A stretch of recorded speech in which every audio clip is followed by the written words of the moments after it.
Bonjour à toutes et à tous, on démarre sans plus tarder ce tour de la presse sportive avec les résultats européens.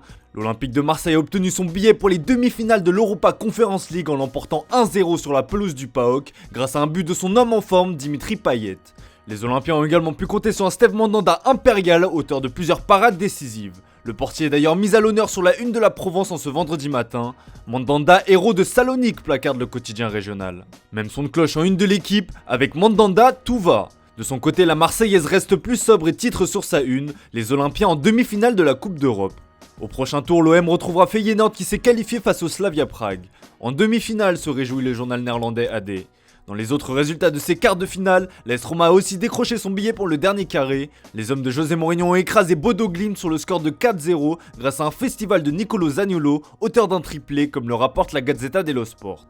Le club de la Louve affrontera Leicester qui a de son côté renversé le PSV Eindhoven.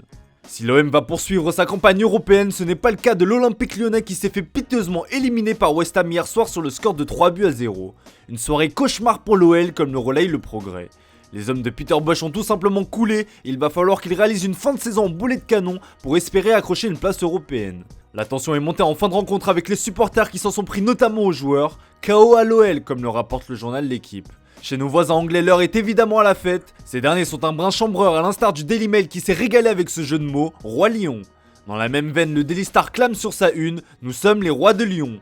A noter que dans l'autre choc de ces quarts de finale d'Europa League, le RB Leipzig a écarté l'Atalanta grâce à un doublé de l'homme providentiel Christopher Nkunku. L'Atalanta éliminé de l'Europa League, lance le Corriere dello Sport. Allez, on file en Espagne avec la grosse surprise de la soirée. Grand favori de la compétition au vu de son statut et de la forme de ces dernières semaines, le FC Barcelone s'est fait sortir par l'Eintracht Francfort à domicile. Désastre au Camp Nou, enrage le Mundo Deportivo. Quelle déception, lance le journal pro-catalan Sport. Marca de son côté ne souhaite visiblement pas enfoncer le clou et lâche un titre assez sobre, le Barça renversé. En revanche, le journal AS pro-madrilène se réjouit de l'élimination de l'ennemi barcelonais. En blanc, peut-on lire sur la une, en référence bien évidemment à la couleur des madrilènes qui était aussi celle du club allemand.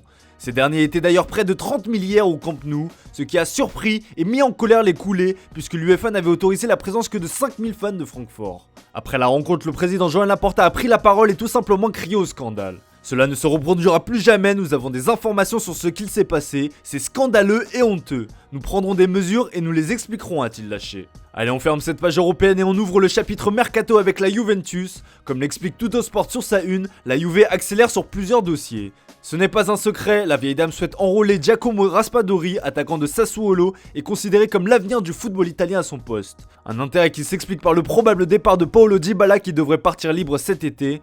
D'ailleurs, selon le Corriere dello Sport, la joya sonde le marché et plus précisément Manchester United. Une option devenue envisageable avec l'arrivée d'Erik ten Hag sur le banc de Manchester United, précise le quotidien transalpin. Le secteur offensif ne sera pas le seul à être renforcé du côté de la Juve. En défense, Nahuel Molina, latéral droit de Udinese, est pisté. Des contacts ont déjà été établis. Enfin, selon la Gazzetta dello Sport, un renfort dans l'entrejeu est aussi envisagé. Max Allegri souhaiterait la venue de Jorginho, milieu de Chelsea.